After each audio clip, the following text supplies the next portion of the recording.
우리는 과거 어느 때에 선택한 대가 혹은 보상으로 오늘을 좀 힘들게 혹은 행복하게 이렇게 살고 있습니다.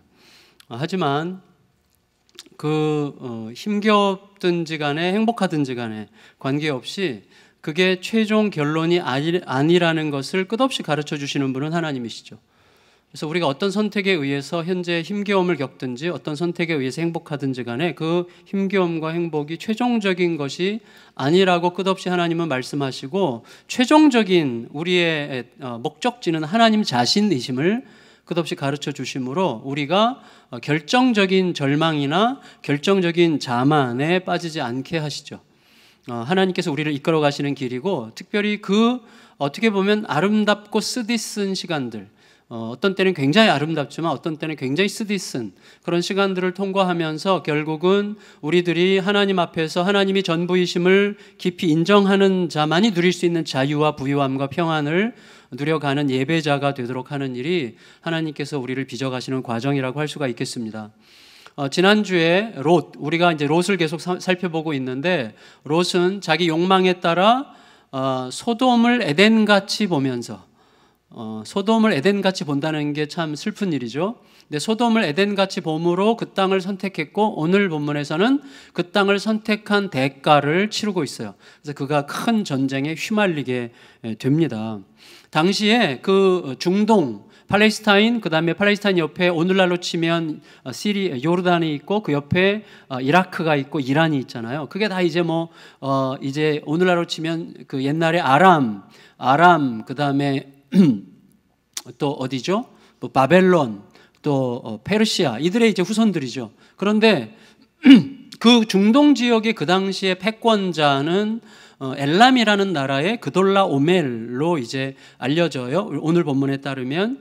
그리고 이 그돌라오멜은 그 지역, 그 메소포타미아 지역이죠. 메소포타미아 지역에 이제 그 몇몇 나라들과 연합 어떤 전선을 형성해서 이들에게 있어서 항상 그 당시 세계 최강국이 이제 애굽이라고 할 수가 있겠는데, 애굽과의 무역 거래를 하는 게 굉장히 중요하죠. 그래서 애굽과의 무역로가 메소포타미아에서 애굽까지 가려면 팔레스타인을 통과해야 돼요. 거기가 중요한 무역로죠. 그러니까 팔레스타인을 지배할 수밖에 없고, 팔레스타인의 연약한 나라들을 지배하고 통제하면서 그들로부터 조공을 받아냈는데, 조공을 받으면서 그들을 지배했는데 그 세월이 무려 12년이었습니다. 그런데 이 메소포타미아 지역의 연합군을 동방연합군이라고 볼 수 있고, 그들에 비하면 이쪽은 서방이죠. 팔레스타인 지역은 서쪽 연합군이죠. 그래서 동방연합군이 서방연합군을 지배하는 형태였는데, 이 서방 국가들이 이제 너무 이 지배가 혹독했는지 12년 만에 이제 배신했어요. 등을 돌렸는데, 그 내용이 이제 1절에서 4절까지 내용입니다. 14장 1절에서 4절을 이름이 많이 나오는데 너무 신경 쓰지 마시고 한번 읽어보겠습니다. 1절에서 4절 시작. 당시에 신할 왕 아무라벨과 엘라살 왕 아리옥과 엘람 왕 그돌라오멜과 고임 왕 디다리, 소돔 왕 베라와 고모라 왕 비르사와 아드마 왕 시납과 스보임 왕 세메벨과 벨라 곧 소알 왕과 싸우니라. 이들이 다 시딤 골짜기 곧 지금의 염해에 모였더라. 이들이 12년 동안 그돌라오멜을 섬기다가 제13년에 배신한지라 그랬어요. 여러분, 이 동방연합군에 의하면, 동방 이 세력에 의하면 이 서방의 팔레스타인 약자들은 어떻게 보면 자기들의 앵벌이죠. 근데 그들이 등을 돌렸기 때문에 자기들의 앵벌이를 빼앗길 수 없었던 이 동방 세력이 이제 서방의 배신을 응징하기 위해서 진군했습니다. 그 와중에 이제 그 동방 세력과 이 서방 팔레스타인 연약한 사람들 사이에 있는 수많은 부족들을 막 초계같이 휩쓸면서 이들을 압박해 들어오고 있는 내용이 이제 5, 6, 7절입니다. 5, 6, 7절 읽을까요? 시작. 제14년에 그돌라오멜과 그와 함께한 왕들이 나와서 아스드롯 가르나임에서 르바 족속을, 함에서 수스 족속을, 사회 기리아다임에서 엠 족속을 치고 호리 족속을 그 산 세일에서 쳐서 광야 근방 엘바란까지 이르렀으며, 그들이 돌이켜 엔 미스밧 곧 가데스에 이르러 아말렉 족속의 온 땅과 하사손 다말에 사는 아모리 족속을 친지라 그랬어요. 뭐 이렇게 깊이 생각할 부분은 없는 부분인데, 자, 그러면 그동안에 이제 조공을 막 허덕이면서, 가난에 허덕이면서도 조공을 바쳤던 이들이 더 이상 견디지 못해서 이제 배신을 했는데, 이 서방연합군은 이왕 배신한 김에 동방연합군에게 이제 항복하느냐 투쟁하느냐 이 이제 갈림길에 있는데 끝내 대항하기로 결정했어요. 그래서 진지를 구축하는데 8절 9절입니다. 8절 9절 시작. 소돔 왕과 고모라 왕과 아드마 왕과 스보임 왕과 벨라 곧 소알 왕이 나와서 시팀 골짜기에서 그들과 전쟁을 하기 위하여 진을 쳤더니 엘람 왕 그돌라오멜과 고임 왕 디달과 시날 왕 아므라벨과 엘라살 왕 아리옥 네 왕이 곧 그 5 왕과 맞서니라. 그러니까 동방의 네 왕, 이 강한 세력이죠. 서방의 5 왕, 약한 세력이죠. 이들에 대한 이들의 공격인데, 자, 이 이제 연약한 서방 연합군이 그들에게 저항하기 위해서 진지를 구축한 곳은 시딤 골짜기라고 알려져 있습니다. 시딤이라는 말은 소금이라는 뜻이기 때문에 그 부근이 아마도 염해, 소위 오늘날 사해바다 부근이었을 것으로 우리가 예측할 수 있겠는데, 이들이 그곳을 선택한 굉장히 중요한 이유 중에 하나는 그곳에 역청 구덩이가 많았기 때문이라고 이야기해요. 그러니까 전략적인 선택이죠. 역청 구덩이라는 말은 역청을 캐내기 위해서 크게 파낸 구덩이이기 때문에 이거는 적진을 노리고 숨었다가 기습작전하기에 가장 최적의 장소죠. 그게 이제 역청 구덩이라고 할 수가 있겠는데, 그곳에 이제 그런 구덩이가 많으니까 그곳을 전략적인 장소로 선택을 한 것입니다. 그런데 결과는 정반대였어요. 결과가, 그러니까 역청 구덩이가 그들에게 도움이 되지 못했어요. 이들은 오히려 동방연합군의 이 거센 세력에 밀려가지고 전쟁이 시작되자마자 어떻게, 죄송한 표현이지만 찍도 못 사고 갑자기 도망치다가 이제 군사들은 산으로 도망가고 리더들은 역청구덩이에 빠졌어요. 이 빠졌다는 말은 빠져 죽었다 그 말이 아니라 숨었다는 뜻이에요. 정확하게 번역하면. 그러니까 역청구덩이에 숨어버려요. 숨어서 이제 은신을 해서 목숨만 이제 살겠다고 한 것인데, 그러니까 여러분, 리더들은 숨고 군사들은 산으로 도망치니 소돔 백성들은 유린당하는 게 당연하죠. 그래서 특별히 오늘의 포커스가 소돔과 고모라에게 이렇게 집중된단 말이에요. 소돔과 고모라가 적들에게 이제 유린당하게 됩니다. 10절 11절 읽겠습니다. 10절 11절 시작. 시딤 골짜기에는 역청구덩이가 많은지라 소돔 왕과 고모라 왕이 달아날 때에 그들이 거기 빠지고 그 나머지는 산으로 도망하며 내 왕이 소돔과 고모라의 모든 재물과 양식을 빼앗아가고, 왕들만 역청구덩이에 빠졌을 리가 없죠. 그러니까 왕들은 숨고 군사들은 도망갔어요.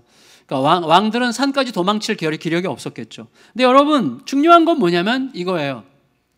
성경은 이 전쟁이 이렇게 서방연합군 세력이, 특히 소돔과 고모라 지역에 있는 이 왕들이 그동안 고생하다가 배신했는데 또다시 전쟁에서 이게 시작하자마자 패하게 된 진짜 이유가 뭔지를 성경은 살짝 흘려요. 그 진짜 이유가 뭔지를. 그게 12절이라고 생각되는데 12절을 읽겠습니다. 시작. 소돔에 거주하는 아브라함의 조카 롯도 사로잡고 그 재물까지 노략하여 갔더라. 이 대목은 우리에게 뭘 생각나게 합니까? 요나를 생각나게 하죠.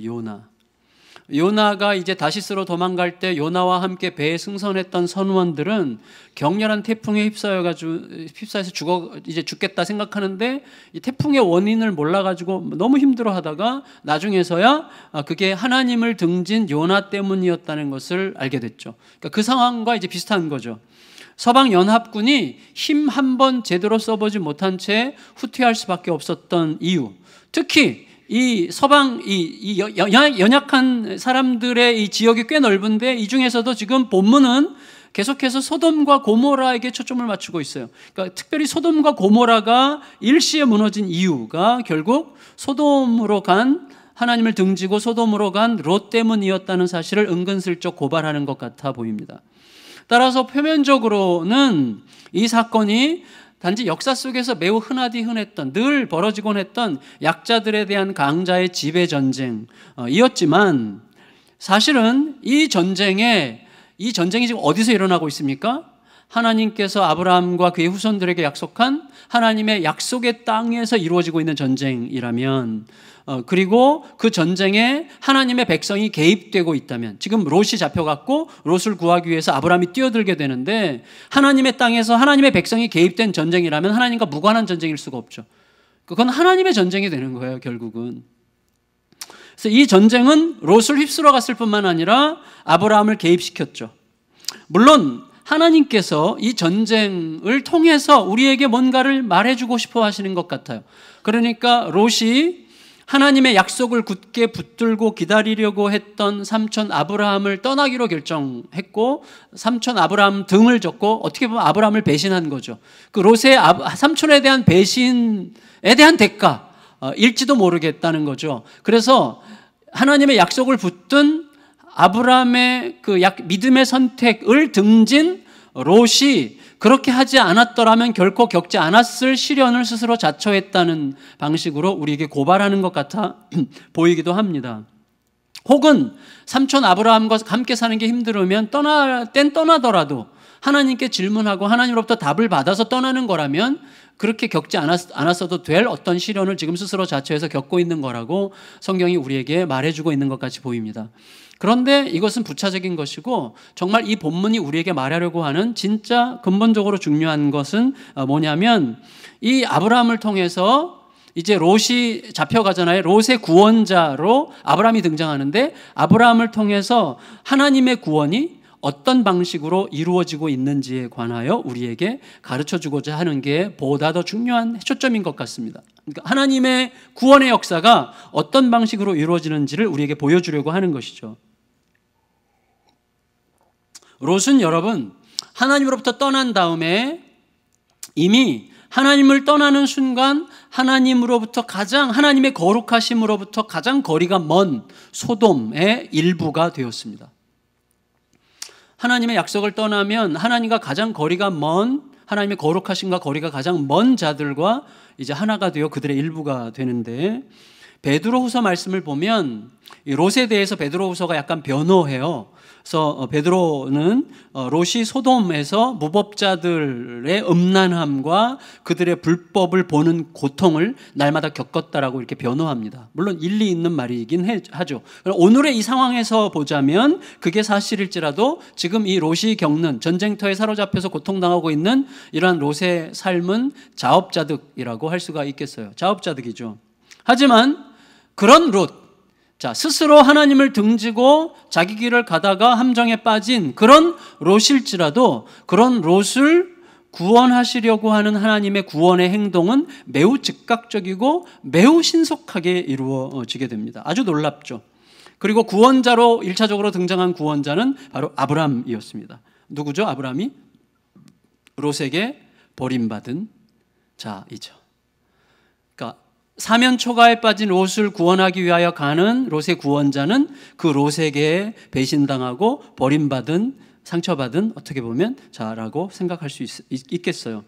그런데 이 아브라함은 자기 조카 롯이 붙잡혀 갔다는 이야기를 듣자마자 한 번도 상처받은 적이 없는 자처럼 즉각적으로 아무 생각 없이 그냥 뛰어들죠.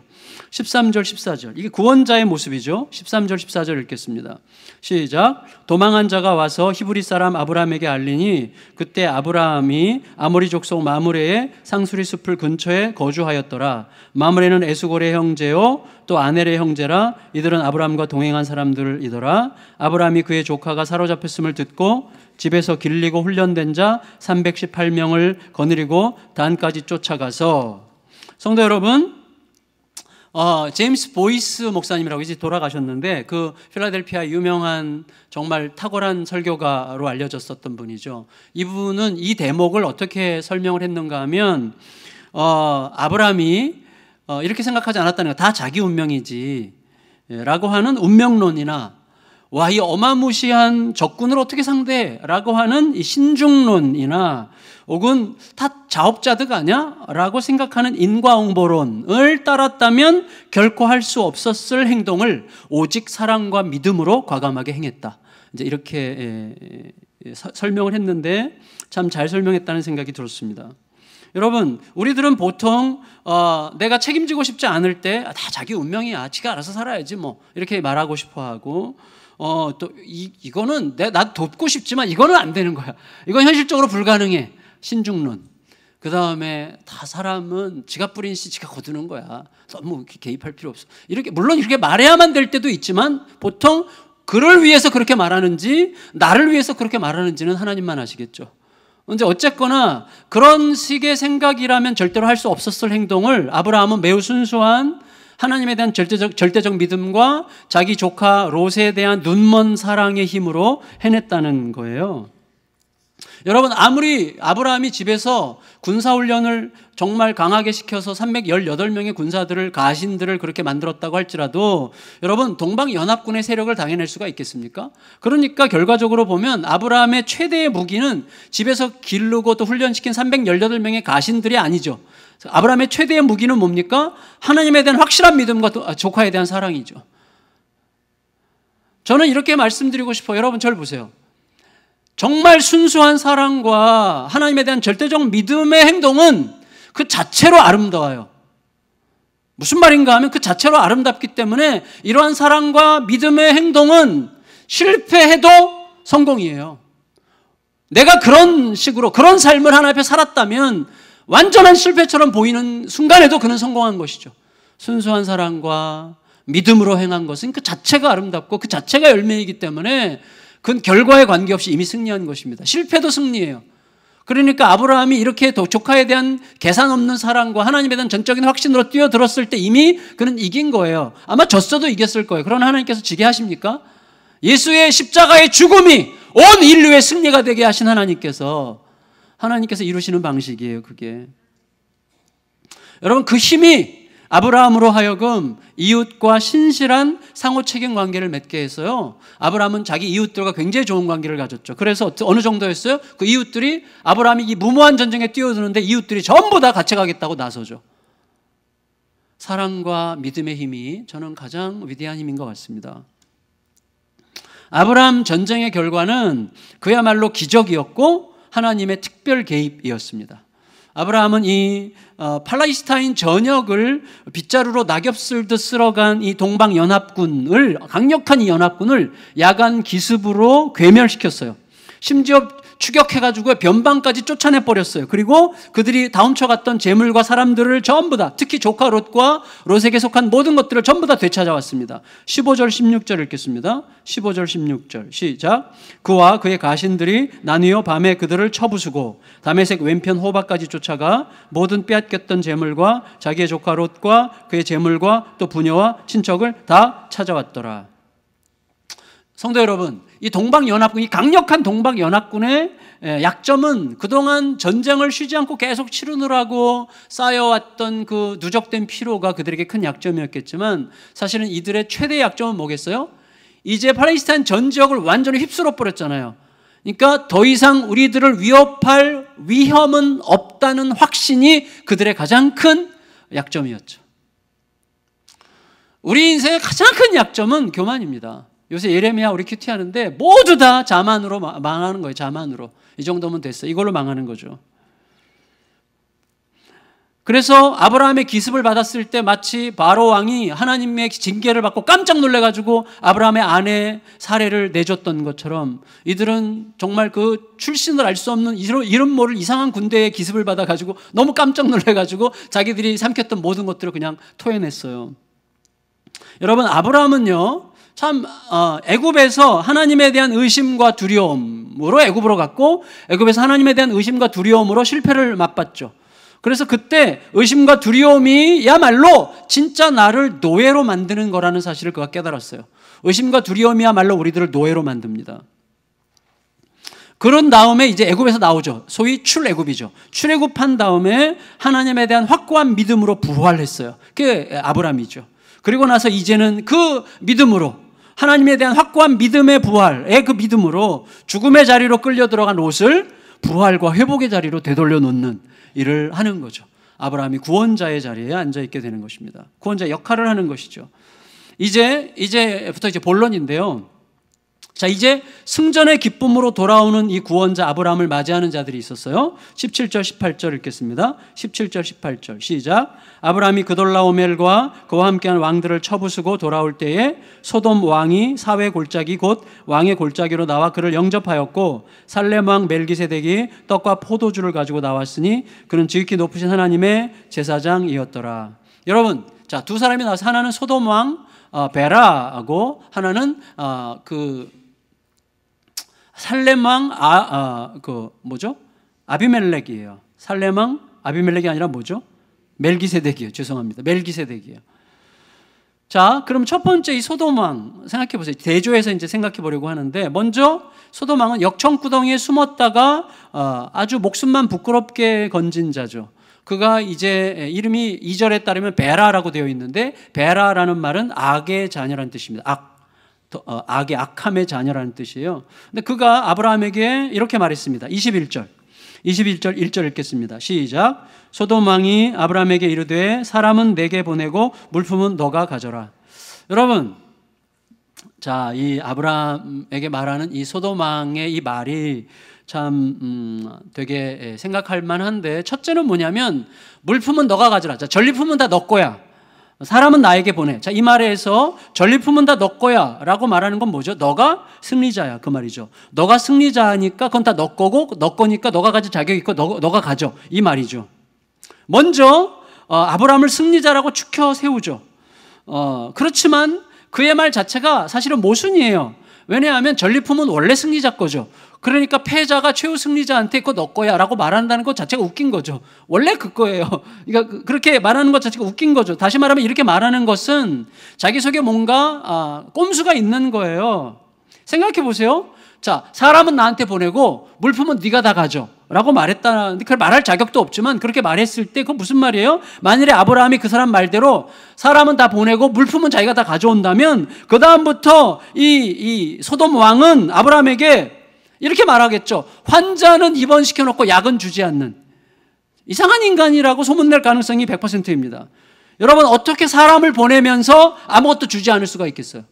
지금 소돔은 고모라는 다 잃어버렸는데 사람이 가서 뭘 합니까? 물품을 함께 보내야죠. 사람만 보낸다는 것은 너무나 잔인한 일이죠. 너 잔인한 인간이 될래? 다 줄래? 이렇게 지금 팔을 비틀어서 아주 은밀하고 교활하게 요구하고 있는 것이, 다시 말하면 명분도 얻고 실리도 얻으려고 하는 매우 교활한 수작을 지금 부리고 있는 것입니다. 소돔 왕은.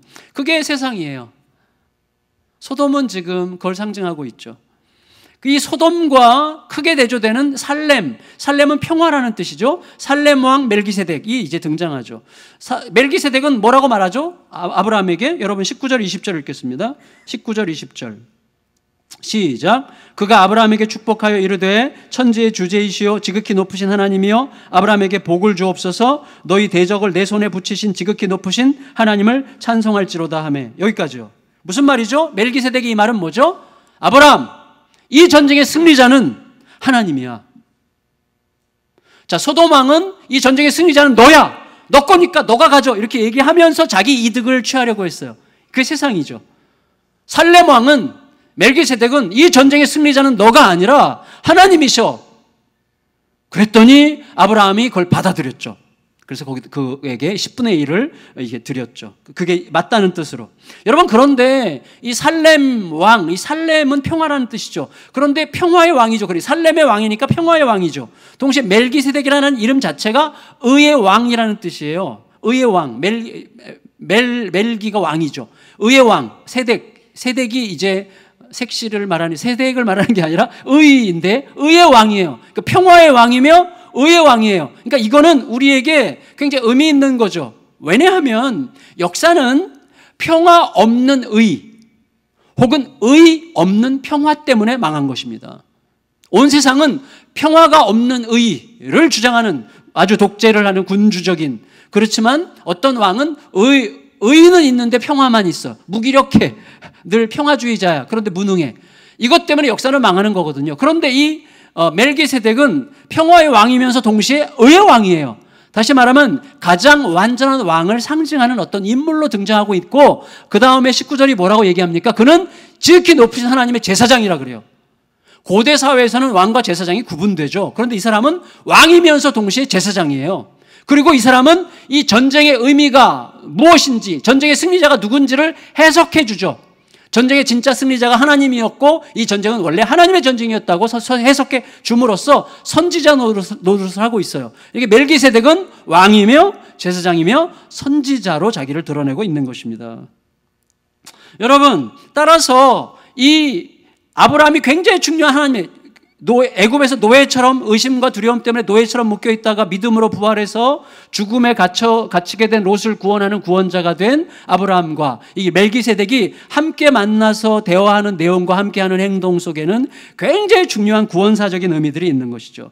우리가 보통 예수님의 삼중직을 얘기하죠. 예수님은 구원자로서 세 가지 직분으로 우리를 구원하셨죠. 왕, 제사장, 선지자죠. 그는 왕이시죠. 만왕의 왕 예수 그리스도. 그다음에 그는 선지자시죠. 말씀으로 오셨잖아요. 예수님 자신이 말씀이시잖아요. 그다음에 예수님이 자기를 제물로 내어주는 산 제물로 내어주신 대제사장이잖아요. 히브리서 7장에 따르면. 그러니까 예수님이 왕과 선지자 제사장이죠. 멜기세덱은 이 예수님을 미리 보여주는 그림으로 이미 이스라엘 국가가 형성되기도 전에, 이스라엘의 율법이 주어지기도 전에 이미 예수 그리스도가 우리의 궁극적인 구원자임을 미리 보여주는 하나의 상징물로 지금 등장하고 있는 것이고, 아브라함을 통하 이루어지는 이 모든 구원의 흐름 속에 우리들을 구원하시려고 하는 하나님의 의지가 어떤 방식으로 표현될 것인가를 우리에게 미리 보여주는 장면으로 여기 제시되어 있는 거라고 할 수 있겠습니다.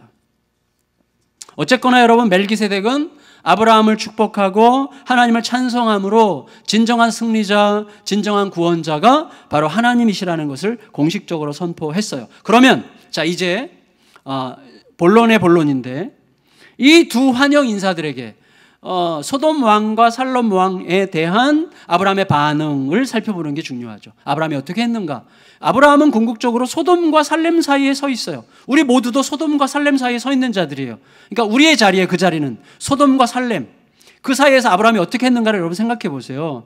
먼저 소돔 왕 베라에 대한 아브라함의 반응은 이거였습니다. 22, 3, 4절 읽겠습니다. 22, 23, 24절 시작. 아브라함이 소돔 왕에게 이르되 천지의 주제이시오 지극히 높으신 하나님 여호와께 내가 손을 들어 맹세하노니 내 말이 내가 아브라함으로 치부하게 하였다 할까 하여 내게 속한 것은 실 한 오락이나 들 매끈 한 가닥도 내가 가지지 아니하리라. 오직 젊은이들이 먹은 것은 나와 동행한 아넬과 에스골과 마므르의 분깃을 제할지니 그들이 그 분깃을 가질 것이니라. 성도 여러분, 절 보세요. 자, 아브라함의 이 말은 뭐죠? 이거예요. 아주 명백하죠. 이보시오. 전쟁은 당신이나 나의 사건이 아닙니다. 전쟁은 하나님의 사건입니다. 따라서 이 모든 전리품은 하나님의 것입니다. 그러니 당신이 나에게 기꺼이 양보하는 척하면서 나를 부유하게 만들었다고 말할 권리가 없다는 것을 내가 먼저 분명히 말씀드리겠습니다. 아셔야 됩니다. 나를 부욕해 하시는 분은 당신 같은 사람이 아니라 오직 나의 하나님뿐이십니다. 이렇게 말하는 거예요. 하지만 하나님은 전리품이 아니라 생명을 위해 싸우는 분이시고 이미 생명을 얻으셨으므로 이것들은 전부 다 당신이 가지시오. 그게 처음부터 당신이 원했던 거라고 나는 알고 있어. 이렇게 얘기하는 셈이죠. 다만 나를 돕기 위해 이 전쟁터에 뛰어들었지만 나의 이런 생각을 아직은 충분히 헤아릴 수 없을지도 모를 나의 동네 형제들에게는 그들의 몫을 떼어주시기 바라오. 이런 식으로 매우 합당하게, 정말 너무 멋있지 않아요? 별로 멋이 없나? 저는 너무 멋있어요. 이 아브라함의 이 태도가 너무 멋있어요, 여러분. 너무 멋있어요. 멋있어야 됩니다. 이 아브라함이 아깝게 그걸 왜 다 줘? 그러면 안 돼요. 진실로 하나님을 소유하게 된 사람들은요, 저 이렇게 진짜 멋있게 변한다고 생각이 돼요. 아브라함이 처음부터 그랬던 거 아니잖아요. 아브라함이 애굽 갈 때 자기 마누라를 누이라고 속이고 그리고 바로에게 바쳤어요, 자기 마누라를. 그 대가로 엄청난 재산을 얻었는데 놀라운 건 뭐예요? 자기 마누라라는 진실이 드러난 다음에도 재산을 안 돌려줬어요. 그런 사람이었어요, 아브라함이. 그런데 애굽에서 나오면서 큰 믿음, 하나님에 대한 확고한 믿음이 생기고 하나님으로 배부르게 되자, 하나님으로 꽉 차게 되자 어떻게 됐습니까? 어마어마한 전리품에 욕심이 나지 않았을 리가 없어요. 욕심이 났죠. 그럼에도 불구하고 뭐가 더 중요한지를 잊지 않으려고 한 것이죠. 여러분, 우리 안에서 하나님이 누구신지가 선명해지고 하나님으로 배부른 삶의 비밀을 배워가게 되면 저는 얼마든지 가능한 일이라고 생각합니다. 그리고 그때라야만, 그런 상황이 돼야만 그가 가진 것이 그를 통제하는 불행함에 빠지지 않을 수가 있기 때문에 하나님은 그런 은혜를 간직한 사람에게 더 주고자 하실 것입니다. 저는 그걸 믿어요. 여러분, 지난 월요일에 제가 이제 지난 11월 달부터인가 우리 서울에 이제 그 소망교회 한 권사님이 저희 교회 땅을 이렇게 기증하고 싶다고 하셨는데, 사실은 그 땅은 30년 걸려서 30년 전부터 기도하셨는데, 뭐 기라성 같은 여러 기관들, 심지어 한동대학교, 자 지난 이제 수요일 날 거기 채플 설교를 하러 갔었는데, 한동대학교 그 목회 기획 처장님이랑 얘기를 하면서 그 땅이 원래 한동대학교에 주려고 했다가 막판에 안 된 거거든요. 한동대학교, OM선교회, 뭐 감리교, 총회재단 여러 곳을 거쳐서 30년 걸렸는데 끝에 가서 계속해서 안 됐어요. 뭔가 법적인 문제, 뭔가 무슨 문제가 생겨가지고. 근데 저희 교회 주시겠다는 거니까 저는 안 믿어졌어요, 솔직히. 그래가지고 그냥 또 지나갈 수 있으니까 그냥 있자, 뭐 이렇게 해서 좀 덤덤한, 제가 믿음이 좋아서가 아니라 그런 사실 때문에 좀 덤덤했던 것 같아요. 근데 지난 월요일에 이제 종로에 있는 법무사 사무실에서 이 제암리 땅 3,500평 증여에 관한 모든 법적 절차가 끝났어요. 그래서 등기 이전까지 완료돼서 이제 저희 교회 앞으로 땅이 왔어요. 근데 여러분, 사실은 그간에 이 3,500평 중에 700평은 농지였고, 농지는 교회가 증여받을 수가 없어요, 법적으로. 그래서 결국 여러 가지 논의를 하다가 그거는 우리가 매입하기로 결정을 하고 2,800평만 증여를 받고 700평은 매입하기로 했는데, 그 공시지가가 이게 거래가가 아니라 공시지가가 3억 3천이에요. 우리가 3억 3천을 어떻게 이제 마련해서 드리기로 하고 이제 이야기가 진행되는 중에 그 사실을 알게 된 이 권사님의 사촌 동생, 이 권사님의 사촌 동생은 직장사역연구소라고 굉장히 유명한 목사님이세요. 근데 그 목사님에게 그 3억 3천을 주겠다고 하셨어요, 이 권사님이.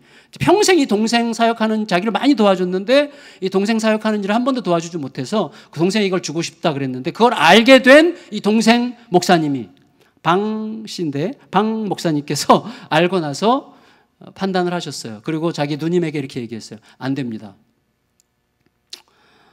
원래 예수양남교회 기부하려고 했던 취지에 안 맞습니다. 그래서 어떻게든지 이거를 700평도 무상으로 줄 수 있는 방법을 찾아보십시오. 그래서 회계사 뭐 여러 사람에게 문의해가지고 결국은 우리 교회 시원목장 신현복 장로님에게 농지 취득 자격증이 있기 때문에 신현복 장로님께 증여하는 방식으로 예수양남교회 증여하기로 결정해서 지난주 월요일에 그 모든 법적 과정을 마친 거예요. 근데 제가 생각해 봤어요. 자, 이 목사님, 물론 권사님께 너무나 존경하는 마음이 들지만 이 목사님께도 참 여러분, 우리가 보통 하는 말 있잖아요. 그냥 뭐 약간 모른 척 하면서, 어떻게 하지? 어떻게, 안타깝네요. 기도할게요. 이렇게 하면 3억 3천이 생기는 거예요. 어떻게 해요? 참, 안 됐네요. 또, 법적으로 그렇다니 뭐 할 수 없지만, 참 속상하시겠어요. 하지만 기도할게요. 뭐 하나님의 뜻이 있겠죠. 이렇게 얘기하면 3억 3천을 받는 거예요. 근데 그걸 포기하고 단호히 원래 뜻대로 해야 된다고 해서 저희 교회로 다 넘겨주신 거예요. 앞으로 이제 그 땅은 우리 교회 어떤 사적인 재산으로 활용되기보다는 선한 목적을 위한 공적인 공간으로만 쓰일 것입니다. 그렇게 저희가 약속을 했고요. 어쨌거나 우리가 생각을 좀 할 필요가 있을 것 같아요. 여러분, 아브라함은 소돔 왕의 이 교활한 제안이 있기 전에 이미 살렘 왕 멜기세덱에게 전리품의 10분의 1을 이미 바쳤죠. 이미 20절, 아까 우리가 읽었지만 다시 한번 읽겠습니다. 20절 시작. 너희 대적을 내 손에 붙이신 지극히 높으신 하나님을 찬송할지로다 하매 아브라함이 그 얻은 것에서 10분의 1을 멜기세덱에게 주었더라. 여러분, 전쟁의 진정한 승리자여 구원자가 누군가 하는 것을 선포하는 멜기세덱에게 줌으로써 자기도 완전히 그렇게 생각한다는 것을 몸으로 실천으로 행동한 것이죠. 여러분, 그렇게 함으로써 자기가 소돔 왕에게 지금 고백했던 것이 진실이라는 것을 고백하기도 전에 먼저 실천한 거였어요. 자, 이게 중요해요. 자, 이제 결론인데 제일 중요한 부분, 제가 오늘 말씀드리고 싶었던 게 바로 이거예요. 여러분, 우리들은요, 고백하고 실천하는 게 아니라 실천한 것을 고백하는 거예요. 이게 매우 중요해요. 여러분, 생각해 보세요. 이게 맞는 건데, 자, 내가 지금까지는 그렇게 살지 않았지만 이제부터는 그렇게 살겠습니다 라고 말하는 것은 고백이 아니라 각오죠. 각오. 고백은 뭐예요? 이제부터 그렇게 살겠습니다 라고 말하는 것이 아니라 내가 이미 그렇게 살기 시작했다는 것을 말하는 게 고백이에요. 하나님께서 나로 하여금 이미 그렇게 살게 하셨다는 사실을 드러내는 거, 이게 고백이죠. 다시 말하면 우리는 고백을 실천하는 게 아니라, 내가 말했기 때문에 행하려고 하는 게 아니라 실천을 고백하는 것입니다. 하나님의 은혜가 우리를 바꾸신 것을 고백하는 거예요. 이게 중요한 것이죠. 더 나아가서 여러분, 실천과 고백의 본질을 볼 때 아브라함이 하나님 앞에서 실천하고 소돔 왕 앞에서 고백하잖아요. 하나님, 멜기세덱과 하나님 앞에서 실천을 했어요. 10분의 1을 드리고 그 다음에 소돔 왕 앞에서 고백했단 말이죠. 그러니까 핵심은 뭐냐면 실천은 하나님 앞에서, 고백은 사람 앞에서예요. 자, 왜 이게 중요한가? 우리는 보통 고백은 하나님께, 실천은 세상에, 사람에게 이렇게 얘기하는데 실은 그 반대입니다. 고백은요, 내가 하나님께서 나에 대해서 미처 모르셨던 것을 내가 알려드리는 게 아니잖아요. 하나님께서는 내가 고백하기 전에 먼저 알고 계시잖아요. 그러니까 고백이라는 건 뭐냐면 내가 하나님께 하는 게 아니라 세상 앞에서 나를 위해 하는 거예요. 예수님께서도 말씀하셨잖아요. 너희가 세상 앞에서 나를 시인하면, 고백은 세상 앞에서 하는 것입니다. 따라서 나의 연약함을 이기고 세상 앞에서 고백할 때 나는 나의 연약함을 이기게 하시는 하나님을 세상에 드러내게 되는 것이죠. 그때 하나님과 나와의 관계는 더 선명해지고 나는 단지 고백하는 것만으로 세상을 살리는 일에 참여하는 기쁨을 얻게 되는 것입니다. 결국 아브라함은 소돔과 살렘 사이에서, 다시 말하면 소돔은 뭐라고 그래? 네가 승리자고, 네 거고, 너가 가져, 이렇게 말하는 소돔과 하나님이 승리자고 하나님이 구원자시니 너는 하나님을 소유하는 자가 되라 라고 말하는 살렘 사이에서 자기의 태도를 너무나 분명하게 했죠. 그게 하나님의 은혜를 받았다는 증거죠. 자신의 실천을 고백한 거예요. 소돔 왕 앞에서. 여러분, 실천이 사람 앞에서가 아니라, 세상 앞에서가 아니라 하나님 앞에서 이루어져야 되는 굉장히 중요한 이유는 무엇인가 하면, 우리가 무엇을 드리는 일을 하나님 앞에서가 아니라 사람 앞에서 하려고 하면 언제든지 무엇을 드리는 일을 통해서 내 존재를 증명하려고 하는 욕망에 사로잡힐 가능성이 너무나 많아요. 사람 앞에서의 실천을 항상 내 존재, 나 이런 사람이야 라는 것을 드러내려고 하는 욕망에 사로잡히기가 쉽습니다. 너무 많은 그런 위험 속에 있어요. 그렇지만 나의 실천이 하나님 앞에서 이루어지면 우리의 마음의 고백은 굉장히 순수해지죠. 예수님께서 말씀하셨잖아요. 오른손 하는 일을 왼손이 모르게 하라고 말씀하셨잖아요. 여러분, 실천은 말보다는 구체적인 물리적 행동이에요. 이게 고백이에요. 자, 뭐냐면 여러분, 우리는 보다 많은 경우에 우리의 입보다 물질로 말하는 자들이라는 것을 기억하십시오. 우리는 입으로 말하는 자들이 아니라요, 물질로 말하는 자들이에요. 이게 나쁜 게, 이게 원래 그런 거예요. 무슨 말인가 하면, 보세요. 우리는 굉장히 따뜻하게 말하면서 인색하게 구는 사람보다는 무뚝뚝해도 넉넉히 베푸는 사람에게서 진정성을 느낍니다. 틀림없잖아요, 그거는. 물질에 대한 그의 씀씀이의 면면을 보면 그 사람 내면의 진정성 여부를 상당히 알 수 있습니다. 따라서 여러분, 우리가 그러면 신앙은 영적인 문제 이렇게 분류하지만 아니에요. 신앙은 영적인 문제인 동시에 매우 물질적인 문제죠. 왜냐하면 우리의 존재 자체가 영혼과 육체가 매우 정밀하고도 예민하게 결합된 존재예요, 우리들은. 영적인 문제라는 건 따로 없어요. 마치 교회와 목회와 행정을 분리하자 이런 게 없어요, 사실은. 목회 행정은 상호 협력해야 되는 것이지 어떻게 분리가 됩니까? 이건 분리가 안 되는 거예요. 사람의 영혼과 육체는 분리될 수 없어요. 몸이 아프면 영혼이 시드는 거고, 그런 스트레스가 많으면 몸이 병드는 거예요. 영혼과 육체는 붙어 있는 것과 똑같은 거예요. 신앙은 매우 영적이지만 동시에 매우 물질적인 문제죠. 여러분 생각해 보세요. 예수님께서는요, 마태복음 6장에서 우리의 삶의 가장 물질적인 부분, 그게 뭐 의식주죠. 의식주에 대해서 이렇게 말씀하셨어요. 먹을 거 걱정하지 마, 입을 거 걱정하지 마, 이렇게 말씀하셨어요. 근데 그 말은 예수님께서 의식주의 문제를 멸시하신 게 아니라 의식주의 문제를 내가 근본적으로 해결할 거야. 너희들의 의식주는 바로 나야 라는 말씀을 하신 거예요. 그래서 어떻게 하셨어요? 예수님께서 의식주, 나로 옷 입으라고 하셨어요. 예수님의 살과 피를 먹으라고 하셨어요. 주, 내 안에 거하라고 하셨어요. 예수님은 당신을 우리의 옷으로, 당신을 우리의 음식으로, 당신을 우리의 집으로 내어주신 것이죠. 근데 그게 단순히 추상적인 어떤 영적인 문제가 아니라 실제란 말이죠. 내가 예수님과 그렇게 살려고 하면 여러분, 우리 선교사들이, 서양 선교사들이 상해랑 중국의 그 해안가에만 안전하게 머물고 있을 때 허슨 테일러 선교사가 나는 하나님이 나의 의식주가 되기를 원한다. 그리고 내지로 뛰어들어갔을 때 하나님과만 함께 갔지만 하나님이 그의 의식주가 다 되어주셨죠. 그것에서 그들로부터, 현지인으로부터 얻어먹으면서 살고 그들을 가르치면서 그들과 관계가 형성이 되고 그들과 같은 목장으로 있으면서 인류 역사상 가장 위대한 선교사의 길을 걸어가게 되는 거예요. 하나님이 우리의 의식주가 될 때, 예수님이 우리의 의식주가 될 때 그렇게 되는 것이죠. 그 길로 우리를 끌고 가시는 것이죠. 여러분, 영적인 것은 물질적 차원과 뗄 수 없게 결합되어 있는 것입니다. 우리들은 예수님이 우리들을 당신의 말로 구원하신 게 아니라 몸으로 구원하셨다는 사실을 잊지 마셔야 됩니다. 예수님은 말씀으로 구원하신 게 아니라 자신의 몸을 던져 우리를 구원하셨어요. 따라서 우리들이 마음이 중요하지라고 하는 말은 완전한 진실은 아니에요. 그 우리 모두가 증인이에요. 마음은 반드시 구체적인 물질적 행동과 실천으로 나타나게 되는 것이죠. 말씀을 마칠게요. 따라서 여러분, 우리들은 이런 실천과 고백을 예배라고 부를 수가 있어요. 예배. 하나님이 하셨습니다. 우리 하나님은 이런 분입니다. 이렇게 말할 수 있는 자는 이미 예배자예요. 그래서 예배는 여기서 막 은혜롭게 막 분위기 잡아가지고 드리는 게 아니라, 물론 그것도 예배지만 그 예배는 우리의 삶에서 구체적인 물리적, 물질적, 내 육체적 행동으로 나타나는 게 예배죠. 거기서 하나님이 진짜입니다. 하나님이 하셨습니다. 우리 하나님 이런 분이십니다가 우리의 모든 이것을 통해서 나타나게 되는 것이죠. 그때 그 사람은 하나님의 위대하신 은혜가 무엇인지를 알기 시작하는 거예요. 하나님은요, 우리가 날마다 예배를 선택하는 자가 되기를 원하세요.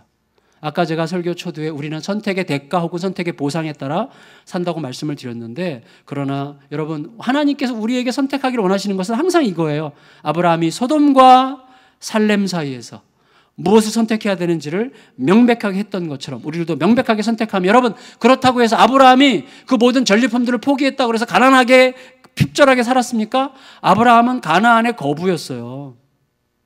아셔야 돼요. 하나님이 그를 책임져 주셨습니다. 우리의 모든 삶도 소돔과 살렘 사이에 있어요. 소돔과 살렘 사이에서 무엇을 선택해야 될지를 생각하고 진짜 예배자로 살렘의 질서를 따라서 살아가는 거룩한 은혜가 우리의 삶을 진정한 승리의 길로 이끌어가게 되기를 높으신 예수님의 이름으로 축원합니다. 축원합니다. 다 자리